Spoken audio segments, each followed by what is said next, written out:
दहशतगर्दी की कार्रवाइयों में भारतीय एजेंसी रॉ का हाथ है। दहशतगर्दों से कोई रियायत नहीं की जाएगी। वज़ीर-ए-आज़म के मुशीर राना सनाउल्लाह का कहना है, रॉ ने दहशतगर्दों को इकट्ठा किया, फंडिंग भी की। अफगान हुकूमत प्रॉक्सी का किरदार अदा कर रही है। हमारे मुल्क में भी बाज़ अनासर ने मनफिर प्रोपेगेंडा किया। एक सियासी जमात के सोशल मीडिया ने भारतीय मीडिया की जुबान बोली। के अंदर दहशतगर्दी की जितनी भी कार्रवाइयाँ हो रही हैं, इसमें जो है वो इंडिया की जो इंटेलिजेंस एजेंसी रॉ है उसका हाथ है। इन सब को इकट्ठा करने वाली जो है वो रॉ है। वो इन तमाम दहशतगर्दों की माँ का रोल अदा कर रही है। और हमारे मुल्क में भी बाज़ अनासर जो हैं वो उन्होंने जो जिस किस्म की का प्रोपेगेंडा बाद में किया है, जो कि चीज़ें सामने आई हैं, एक बेराह रवी का जो प्रोपेगेंडा है वो इंडियन जो है वो मीडिया कर रहा था और वही वो सियासी जमात का सोशल मीडिया विंग जो है वो कर रहा था। पार्लियामेंट की कौमी सलामती कमेटी का बंद कमरा इजलास बुध या जुमेरात को मुतवक्किल। पार्लिमानी कौमी सलामती कमेटी का इजलास रवां हफ्ते बुलाने पर वज़ीर-ए-आज़म की मुशावरत, आला अस्करी क़यादत और इंटेलिजेंस इदारों के सरबराह भी शिरकत करेंगे। खैबर पख्तूनख्वा और बलोचिस्तान में दहशतगर्दी की बढ़ती वजूहात पर ब्रीफिंग देगी। दहशतगर्दों के खिलाफ ऑपरेशन में तेज़ी लाने से मुताल्लिक फैसले होंगे। वफाकी वज़रा समेत तमाम पार्लिमानी जमातों के लीडर्स को दावत दी जाएगी। वज़ीर-ए-आला खैबर पख्तूनख्वा अली अमीन गंडापुर ने मौजूदा हालात के ज़िम्मेदार वफाकी हुकूमत को ठहरा दिया। अफगानिस्तान से मुज़ाकरात का मशवरा दिया, TROs बनाकर वफाक को भेजे। 2 माह हो गए, आज तक जवाब नहीं मिला। दहशतगर्दी और अमन व अमान की सूरत हाल खैबर पख्तूनख्वा का बड़ा मसला है।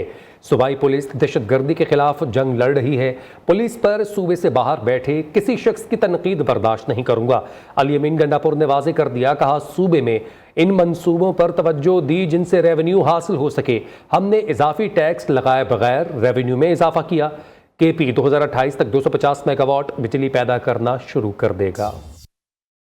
अनफॉर्चुनेटली यहाँ पे पॉलिटिकल पॉइंट स्कोरिंग शुरू हो जाती है और गवर्नमेंट की इन चीज़ों को हटाकर कभी एक तरफ लगा लेते हैं, कभी दूसरी तरफ लगा लेते हैं। फेडरल गवर्नमेंट की नाअहली है, इदारों की नाअहली है कि आज ये हालात यहाँ तक पहुँचे हैं। मैंने इनसे कहा कि हमें अफगानिस्तान से मुज़ाकरात करने चाहिए, इन्होंने मेरे ऊपर तनकीद शुरू कर दी। फेडरल गवर्नमेंट को मैंने कहा बोर्ड लेके उनके लोगों को शामिल करके हम करेंगे और हमने इनको TOR तक भेज दिए। इनके कहने के मुताबिक TOR भेज दें। उनको TOR को गए हुए 2 महीने हो चुके हैं, 3 दफ़ा रिमाइंडर दे चुके हैं, लेकिन कोई अमल दरामद तो छोड़ दें, कोई बातचीत उस पर नहीं हो रही। ऐसी पुलिस जो पख्तूनख्वा के अंदर है, इस तरीके से मुकाबला कर रही है, उसके ऊपर किसी का बाहर से बैठे हुए बंदे का, किसी और सूबे में बैठे हुए बंदे का या बंदी का तनकीद करना या पॉइंट स्कोरिंग करना मैं बिल्कुल बर्दाश्त नहीं करूंगा। हमारे पास एक हाइडल का जो है नेट हाइडल का बहुत बड़ा हमारे पास एक पोटेंशियल है। 2028 तक हम 500 मेगावाट बिजली अपनी तैयार करेंगे और ट्रांसमिशन लाइन हमारे पास नहीं है, उसके ऊपर हमने काम शुरू कर दिया। 18 अरब से काम शुरू हो गया, तकरीबन 157 बिलियन की ये इन्वेस्टमेंट है। इंसानी स्मगलिंग में मुलव्वस गिरोह के सरगना की गिरफ्तारी, FIA और इंटेलिजेंस ब्यूरो के अफसरान और एहलकारों की पजीराई। वज़ीर-ए-आज़म शहबाज शरीफ ने FIA और IB अफसरान की काविशों को सराहा। वज़ीर-ए-आज़म ने अफसरान से मुलाकात में गुफ्तगू करते हुए कहा, इंसानी स्मगलिंग जैसा काला धंधा मुकम्मल तौर पर बंद होना चाहिए। जो ह्यूमन ट्रैफिकिंग के घिनौने जुर्म में मुलव्वस हैं और इस काले धंधे में मुलव्वस है, उसने पाकिस्तान की नज़र बेपनाह बदनामी कराई है। बल्कि बेचारे लोग अब कश्तियों में सवार डूब गए, कोई ग्रीस के साहिलों में, कोई मोरक्को के वहाँ पर डूब गए। ये इससे ज़्यादा हम खुद अपने आप पर कोई जुल्म नहीं कर सकते। हमें इंतहाई एम्बैरसमेंट हुई। पाकिस्तान का नाम जगह जगह लिया गया कि हम इनके वीज़े बंद कर रहे हैं, इनको जाने देंगे।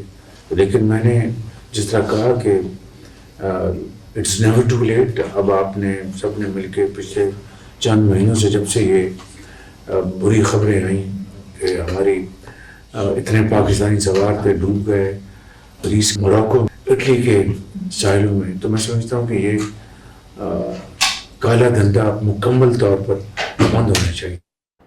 सदर मुस्लिम लीग नून नवाज शरीफ और वज़ीर आला पंजाब मरीम नवाज शरीफ के ज़रिए सदारत खुसूसी इजलास तारीख़ी विरसे की बहाली और महफूज करने के हवाले से Lahore authority for heritage revival कायम कर दी गई। लाहौर में कम अज़ कम 115 इमारतें तारीख़ी विरसे की हैसियत रखती हैं। कॉलोनियल दौर के 75 कदीमी इमारतों में से 48 इमारतों पर काम जारी है। मॉल रोड पर सादत मंटो, शोरश काश्मीरी और दीगर अदबी शख्सियात की रिहाइश गाहों पर तख्ती लगाकर नुमायां किया जाएगा।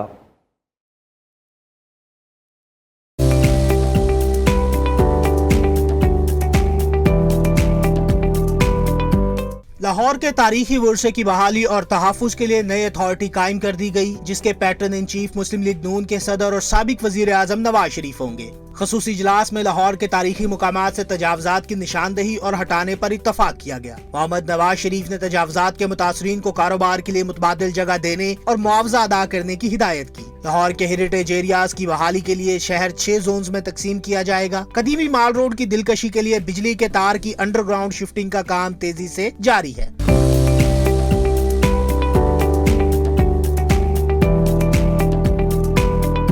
अंडरग्राउंड पार्किंग के लिए शहर के 5 मुकामात की निशानदेही कर ली गई। नीला गुंबद की असल और कदीमी सूरत बहाल करने के लिए तजावजात और सिफारशात का जायजा लिया गया। वजीर आला मरियम नवाज शरीफ ने सर्कुलर रोड और तारीखी दरवाजों के अतराफ में तजावजात पर बरहमी का इजहार किया। भाटी गेट और दीगर दरवाजों का मंजरनामा वाज़िया करने के लिए रुकावटें हटाने की हिदायत की। शाह आलम मार्केट तक भाटी तक पैदल गुजरगाह बनाने की तजवीज पर गौर किया गया। पाकिस्तान मुस्लिम लीग नून के सदर मोहम्मद नवाज शरीफ ने इस मौका पर गुफ्तगू करते हुए कहा, पुराना लाहौर बहुत खूबसूरत है, असल हालत में बहाल किया जाना जरूरी है। यूरोप ने अपने शहरों को सदियों बाद भी पुरानी शक्ल में बहाल रखा है। कैनाल्स पर पीपल्स पार्टी का मौक़िफ़ वाज़ेह है। सदर आसिफ अली जरदारी ने साफ कहा, दरियाए सिंध पर नई नहरें नहीं बननी चाहिए। सिंध के सीनियर वजीर शर्जील मेमन कहते हैं, कराची के हिस्से का पानी कहीं और जा रहा है तो बताएं। MQM की तरह सियासत नहीं कर रहे, उन लोगों की सियासत की समझ नहीं आती। मौलाना फजल रहमान पाकिस्तानी सियासत का एक कीमती असासा है। कुछ भी हो जाए, हम ऐसा कोई प्रोजेक्ट नहीं बनने दें जिससे सिंध को नुकसान हो। और ये मैं पहले भी कह चुका हूँ, ये कैनाल सिर्फ ज़रई आबादी के लिए कैनाल नहीं है, ये कैनाल इंसान के पीने का पानी है। कराची समेत सिंध भर में जहाँ पर भी जो डेवलपमेंट का काम है वो रैपिडली हो रहे हैं। वो हुकूमत सिंध पीपल्स पार्टी की वो कोशिश कर रही है। मुत्तहिदा कौमी मूवमेंट की तरह सिर्फ जो है हमने जो उनकी तर्ज सियासत थी वो नहीं कर रहे। एडिन मुतासरीन में चेक्स की तकसीम जारी। DG नैब लाहौर के इतवार के रोज़ अहलिया के साथ नैब लाहौर ऑफिस आमद। चेक तकसीम करने के तमाम अमल की खुद निगरानी की और मौका पर ही हिदायत जारी की। DG नैब लाहौर एहतराम डार और अहलिया ने मुतासरीन को चेयरमैन नैब की जानिब से गुलदस्ते भी पेश किए। नैब की ख़वातीन अफसरान को छुट्टी के रोज़ खिदमात सर अंजाम देने पर सराहा और तारीफ़ की।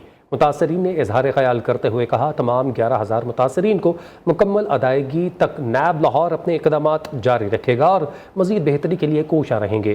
नैब लाहौर की जानिब से 3 दिन में ईडन स्कैंडल के सैकड़ों मुतासरीन को करोड़ों रुपए मालियत के चेक हवाले किए।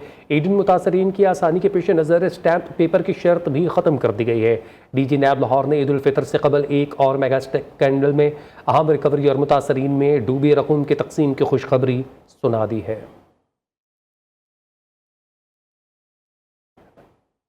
कौन बनेगा किरात का सुल्तान? लाहौर के कारी मुशर्रफ और मीरपुर के मुनीबुर रहमान में कांटेदार मुकाबला बराबर हो गया। दोनों कोर्रा 25-25 नंबर हासिल करके सेमीफाइनल में पहुंच गए। प्रोग्राम किरात का सुल्तान सीजन 2 में ईमान अफरोज मुकाबले नाजरीन नियो न्यूज़ पर पूरा माह रमज़ान दोपहर 2 बजे देख सकते हैं।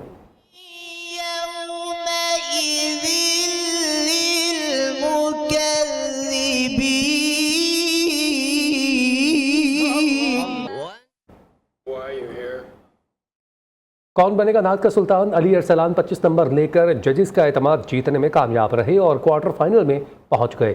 दूसरे उम्मीदवार मोहम्मद शाहिद निजी मसरूफियात के बायस मुकाबले से दस्तबरदार हो गए। प्रोग्राम नात का सुल्तान सीजन 1 में ईमान अफरोज मुकाबले नाजरीन नियो न्यूज़ पर पूरा माह रमज़ान सुबह 3 बजे देख सकते हैं। मुझे ठंडक हुई हासिल है, याद मुझे गुंबद खजरा तेरे साए। न्यूज़ बुलेटिन से फिल वक्त इतना ही।